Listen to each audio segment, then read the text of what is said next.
Hello and welcome back. This is video number 7, and we're going to pick off where we left off. This is basically the purchase funnel.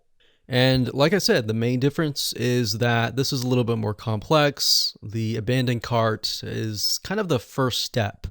All right, so with a purchase funnel, it's basically, it could be an e-commerce store, it could be a sales page.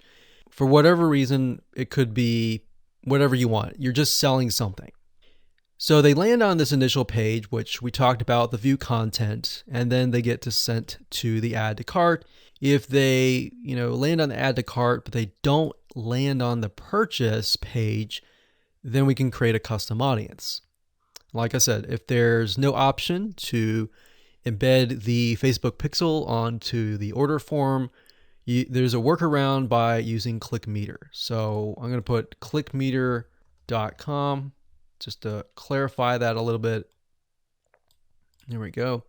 So what happens after the purchase? Well, many of you, depending on what you're selling, you could upsell them. You could offer a one-time offer. So you want to be able to track all of that. So we could say purchase, and we'll call this maybe the front end purchase. And for the sake of the standard event, we're just going to list it as purchase, the initial purchase. All right, so the next thing we have is the one-time offer, all right, or the upsell, the same thing. So we're going to do one-time offer. Now, bear in mind, I briefly went over this, but basically with Facebook pixels, when it comes to the standard event, you can use what Facebook gives you, but you can also use your own keyword. But you just need to make sure that you know what that keyword is, all right? So we could name it OTO1. And if you have several funnels, you might want to name it something related to that funnel. But for the sake of simplicity, we're just going to say OTO1. And I'm going to bold that so that you know that's a standard event. So we could do that. And maybe we want to figure out, okay, how many people purchase the front end offer, but they don't purchase the one-time offer. So if they made a purchase of the front end offer, which is the offer that they're aware of, the one-time offer is basically an offer that they are not aware of, but it's a really good deal that they're going to want to take up upon because they're going to save a lot of money.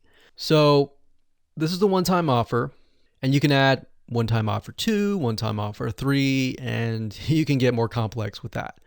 But basically, let's say we want to figure out who purchased both, whereas who purchased one or the other. So everyone who's at this point is going to purchase the front-end purchase. So what we want to do here is we want to create a custom audience. So let me scroll over here so that you can see it better. So we want to create a custom audience and say, whoever purchased this, but did not purchase this, let's put them in a custom audience. All right. And we can also say, anybody who has purchased this and this, put them into a custom audience. Now, how do we do that? Well, we can do that with the pixel code by naming it the standard event purchase and then OTO1. So what we want to do here is we can create a custom audience. So they land on the purchase page. Now, basically what you want to do is you want to get the URL and you want to put that into the custom audience.